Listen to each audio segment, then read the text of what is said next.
Labvakar visiem! Sāksim šodienas ikdienas tirgus apskatu. Mani sauc Justīns Petinens. Kā vienmēr sāksim ar riska atrunu. Tirdzniecībā ar Admirāls piedāvātajiem finanšu instrumentiem ietver augstu risku, kas to sarežģītas būtības dēļ nav piemērots visiem ieguldītājiem. Aicinu iepazīties ar pilno riska atrunu mūsu mājaslapā. Īsumā par Admirāls. Mēs piedāvājam vairāk nekā 8000 dažādu instrumentu, tā skaitā akcijas un fondus, kā arī akciju un fondu CFD un indeksu un Forex izēvielu CFD. Mēs esam droši un izcils brokeris jau kopš 2001. gada. Attiecībā uz tirdzniecības nosacījumiem mēs piedāvājam diezgan konkurētspējīgus tradinga un it īpaši investīciju nosacījumus. Tātad pie mums ir iespējams pirkt akcijas un fondus bez jebkādām procentu maksām. Ja. Un galvenais punkts, kas patīk īpaši mūsu Latvijas klientiem, ir tas, ka mēs piedāvājam personīgu konsultantu katram mūsu klientam.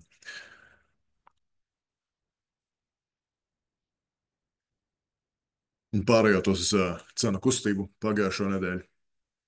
Tātad pagājušajā nedēļā ASV akciju tirgus uzrādīja īpaši pozitīvu ienesīgumu visos segmentos, uzrādot iknedēļas kāpumu, ja nemaldos, 4. nedēļu pēc kārtas vairumā segmentu.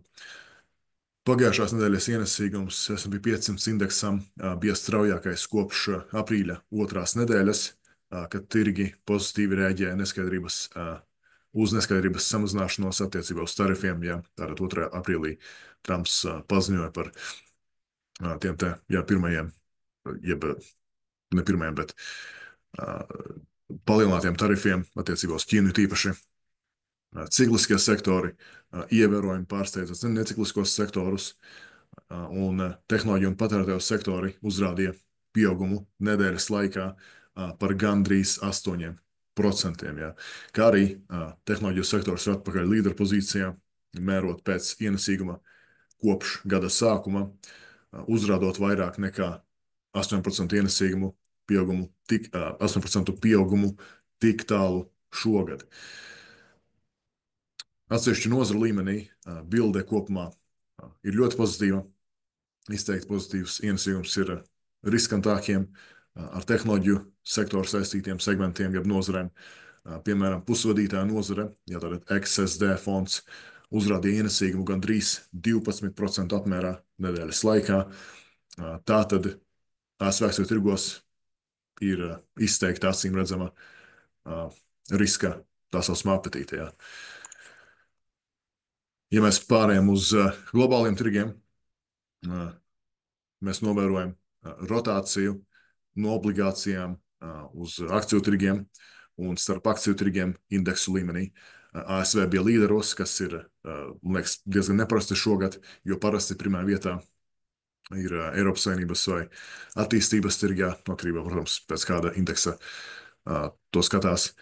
Kā arī, ja nemaldos, S&P 500 pagājušajā nedēļā uzrādīja pozitīvu ienesīgumu tik tālu šogad.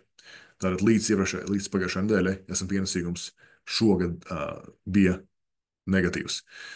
Ja mēs skatāmies uz starptautiskiem tirgiem, neskaitot ASV, tad tie ir līderos pēc ienesīguma tik tālu šogad attiecībā uz akciju tirgiem. Obligāciju tirgos kustības maznozīmīgas, bet novērojams lielāks pieprasījums pēc ASV obligācijām nekā pēc starptautiskajām obligācijām, kas atbalsta šo te ASV izredzētības ideju, kas pēdējā laikā finanšu mēdījos bieži vien uzspēld šis vēstījums, ka ASV izredzētība ir cauri, kā arī HYG fonds, ETF, kas seko augstrisku obligāciju cenām, uzrāda pieaugumu, kas norāda arī uz riska apetītes uzlabojumu obligāciju tirgos. Un izēvielās kopumā bilde pozitīva, ar izņēmumu dārgmetālos. Tātad zelts uzrādīja nozīmīgu negatīvu ienesīgumu pagājušo nedēļu, uzrādot, ja nemaldos, straujāko nedēļas kritumu kopš pagājušā gada, man liekas, kā novembrā vai decembrā. Tālāk pārējot uz riska rādītājiem, tad VIX indeks, kur es bieži pieminu savos rakstos un ikdienas pārskatos, kas arī plašāk zināms kā baiļu vai neskaidrības indeks, gandrīz caursita, nu, jeb tagad nevalos atpakaļ virs 20% līmeņa, arī norāda uz, jeb turpina norādīt uz riska aptītes atgriešanos tieši akciju tirgos. Un vērts piebilst, ka 20% līmenis VIX indeksā mēdz būt uzskatīts kā robežvērtība starp normālu riska apetīti zem 20 un šķietamo tā teikt, piesardzības sākuma zonu, ja, kas ir virs 20. Tagad, uz doto brīdi šodien, ja nemaldos, VIX indeks ir nedaudz virs 20, bet, kā redzam, tendence ir izteikti uz leju. Russell 2000, kas seko ASV mazo uzņēmumu akciju cenām, un Stoxx 600, kas ir vienkārši sakot S&P 500 ekvivalents Eiropas Savienības tirgiem. Tātad šī attiecība sāk, jeb spreds, sāk izkustēties, beidzot izkustēties, manuprāt. Tātad, un šis ir tikai, kā man liekas, šī trenda sākuma punkts. Tātad, pieņemot, ka ārējie riska faktori, kā piemēram Trumps jau un viss saistīts ar viņu, neatsāk kratīt tirgus. Ja.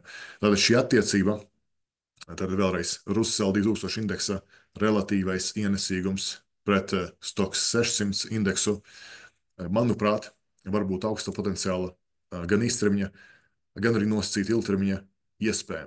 Tātad īstermiņā šo attiecību pozitīvi ietekmētu, nu, kā galvenais faktors ir gaidas par recesijas riska samazināšanu, neskaitot vēl citus faktorus. Un, protams, šī attiecība gūs no šīs ASV izredzētības idejas, jā, kas uzspēlta, it īpaši pēdējo, man liekas, vispār šogad bieži vien uzspēlta finanšu mēdījos.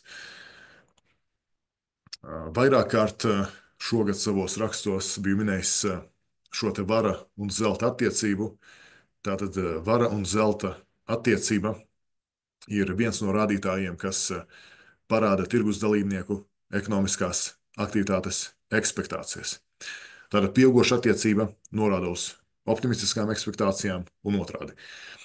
Aprīļa kritums šajā attiecībā paskatāms ar zelta cenas straujo kāpumu, ja neņem to vērā, attiecība stāv uz vietas, ja? Kas nav slikti, bet nav izteikti labi. Tātad, ja šī attiecība caursitīs tekošo pretestības līmeni, tas noteikti būtu signāls tam, ka recesijas riski ir samazinājušies vēl vairāk. Tātad, kāpēc vispār ir vērts skatīties uz izēvielām? Manuprāt, izēvielu cenas ir ļoti vērtīgs, tā saucamais vadošais indikators gan ekonomikai, gan tirgiem. It īpaši, kad analizē izēvielu cenu attiecības, kā šajā gadījumā. Tātad varš ir industriālais metāls, kas korelē ar ekonomiskās aktivitātes perspektīvām, bet zelts ir tāda droša patvēruma aktīvs un veids, kā pasargāties pret inflāciju. Viens no šķietami nozīmīgākajiem notikumiem pagājušajā nedēļā bija Moody's ASV kredītreitinga pazemināšana. Tātad pirmo reizi ASV kredītreitings tika samazināts no vienkārši sakot labākā uz nedaudz sliktāku jau 2001. Gada augustā. Pēc tam toreiz tirgi reaģē ļoti negatīvi uz to, jo šai nozarē daudzos līgumos un tā kā vienkārši sakot operācijās nedrīkstēja izmantot nedrīkstēja izmantot vērtspapīrus, kuri nebija drošākās pakāpes, jeb, nu kā piemēram, AAA, ja kā redzam, ka kredītreitings bija AAA 3A mainīts uz AA plus 11. gadā. Tātad pašlaik šīs problēmas vairs nav, un tas, ka pārējās divas aģentūras samazināja kredītreitingu ASV uz nedaudz sliktāku. Tātad, starp citu, nākamā reize bija 2023. gadā, un trešā, tātad pēdējā aģentūra to izdarīja pagājušajā nedēļā. Tas vairs īsti, tas nav īsti jaunums, jo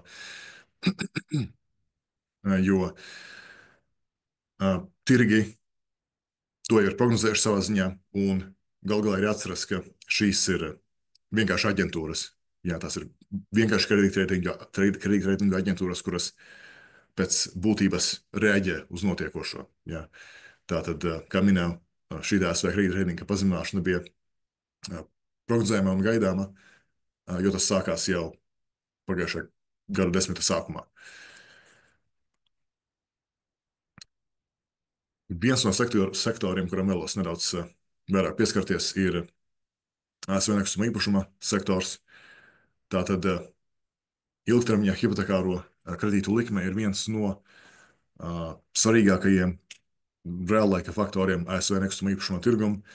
Tātad šī likme tiešā veidā ir atkarīga no ASV obligāciju ienesīgumiem, kuri, manuprāt, turpinās kāpt. Tātad viens no veidiem, kā šo ideju realizēt, jeb likt uz to, ka hipotekāro kredītu likmes turpinās kāpt, kas negatīvi ietekmēs nekustamā īpašuma sektoru, ir šortot kaut vai ASV nekustamā īpašuma sektoru caur XLRE fondu, tātad sektora līmenī, pret garo pozīciju kaut vai S&P 500 indeksā caur SPY fondu. Ja. Bet ar mērķi turēt vismaz 6 mēnešus vai arī meklēt īstermiņa ar tehnisku analīzi apstiprinātas pirkšanas iespējas šajā attiecībā starp SPY un XLRE fondu. Un attiecībā uz nākotnes perspektīvām, tātad vispārīgais tirgus, tā saucamais konsensus ir tās, ka obligāciju ienesīgumi paliks augstāki, un tādējādi arī hipotēku likmes visdrīzāk saglabāsies salīdzinoši augstas, kamēr nav skaidra signāla par Fed politikas maiņu vai strauju inflācijas ekspektāciju kritumu. Un, kā minēju vairāk kārt, jau kopš gada sākuma inflācijas ekspektācijas tikai pieaug. Tātad vērtīgs pārskats, kuram nedaudz arī vēlos pieskarties, kas tika publicēts pagājušajā nedēļā. S&P Global publicē tādu investīciju pārvaldnieku pārskatu, un šajā pārskatā bija minēts, ka tātad kopējā riska apetīte investīciju pārvaldniekiem ir negatīva, bet uzlabojas relatīvi pret aprīli. Galvenokārt tāpēc, ka tehnoloģiju sektors atguva pievilcību, bet pastāv riski, ja pastāv bažas par turpmāko, jeb gaidāmo peļņu. Ja. Tad būtiskākais šajā pārskatā būtu tas, ka riska izvairīšanās turpina pastāvēt, bet relatīvi mazāk nekā pēdējos 3 mēnešos, un to lielā mērā ietekmē politiskās un makroekonomiskās nenoteiktības pakāpe, kā arī tas, ka peļņas bažas pastāv, jeb palielinās, tātad pazeminātas peļņas prognozes padziļinās skepticismu konkrēti uz akciju tirgu. Ja mēs runājam par tātad atkal riska apetīti, sektoru noskaņojums saglabājas relatīvi piesardzīgs, tātad piemēram, enerģētikas sektora, tā teikt, priekšrocība vai popularitāte ir zemākajā līmenī kopš 20. gada šajā pārskatā, kamēr tehnoloģiju sektors atguvis atkal ir pirmajā vietā. Ja. Un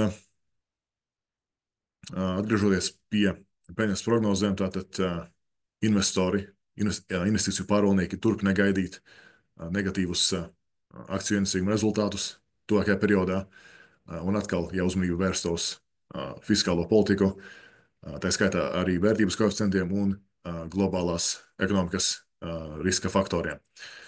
Tātad kopumā maija pārskats tik tālu parāda vieglu tādu atslābumu, taču skepses pakāpe saglabājas, jo bažas par uzņēmumu peļņu un politisko vidi turpina nostiprināties.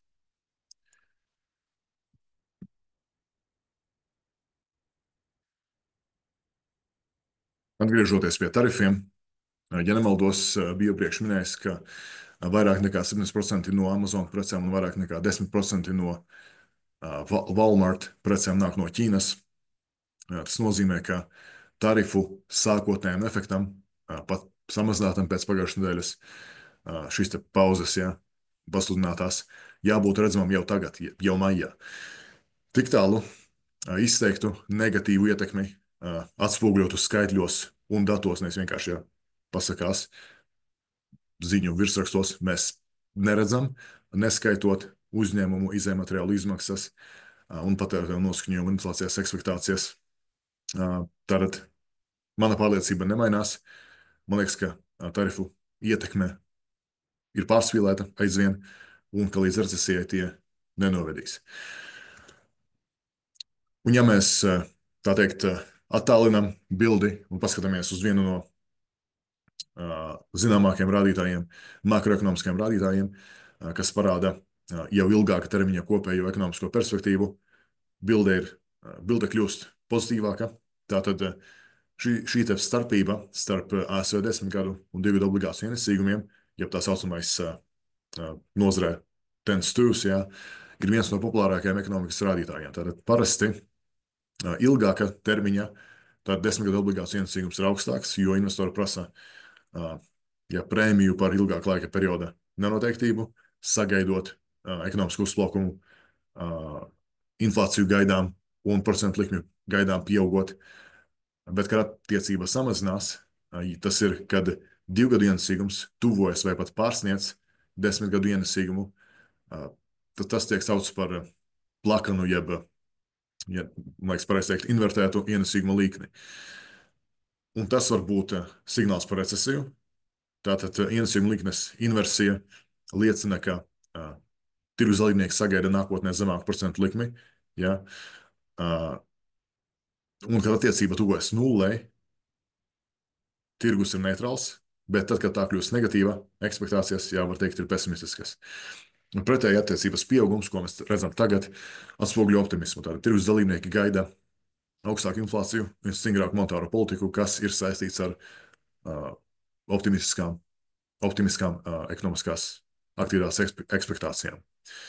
Un vēsturiski, kopš pagājušā gadsimta vidus, gandrīz katra recesija ASV ir sekojusi šīs līknes, ienesīguma līknes inversijai ar, ja nemaldos, vidēji 12 mēnešu nobīdi. Tādējādi šī attiecība, tā saucamā tends twos attiecība, ir vienkāršs, taču spēcīgs instruments, lai nolasītu tirgus gaidas par ekonomikas stāvokli un gaidāmo centrālo banku politiku. Noslēgumā tātad daži komentāri. ASV gatavojas ievērojami samazināt banku kapitāla prasības, kas kalpo par ievērojumu ceļavēju finanšu sektoram, tīpaši bankām. Tātad paredzamās izmaiņas ietver papildus sviras koeficienta, jeb šī tā saucamā SLR samazināšanu. Iesakot banku nozarei, tad iespējams esat dzirdējuši par šo rādītāju, kas ļaus bankām samazināt obligāto kapitāla rezervju apjomu, tādējādi atbrīvojot papildus līdzekļus kredītu izsniegšanai un ieguldījumiem, kas noteikti stimulēs ekonomiku. Riska aptīte uzlabojas, taču inflācijas atgriešanās spiediens nepazūd. Inflācijas rādītāji saglabājas, gaidāmās inflācijas rādītāji saglabājas augstā līmenī. Un kā man tā liekas, ka mana pārliecība ir tāda, ka centrāla banka būs spiesta turpināt procentu likmju celšanu, ja, lai ierobežotu inflācijas spiedienu. Un pašlaik ASV ekonomika, kā man liekas, atrodas iespējamā pagrieziena punktā. Tātad iespējams ir sācies procentu likmju palielināšanas ciklus, un tas varētu ietekmēt gan patēriņa kreditēšanu, gan korporatīvo sektoru, īpaši uzņēmumus ar augstu parādu līmeni, jā, kas ir jūtīgi pret procentu likmju izmaiņām. Jā, tā skaitā arī nekustamo īpašumu sektoru, kā minēju iepriekš. Šodien tas būs viss. Paldies par uzmanību. Tiekamies nākamajā pirmdienā.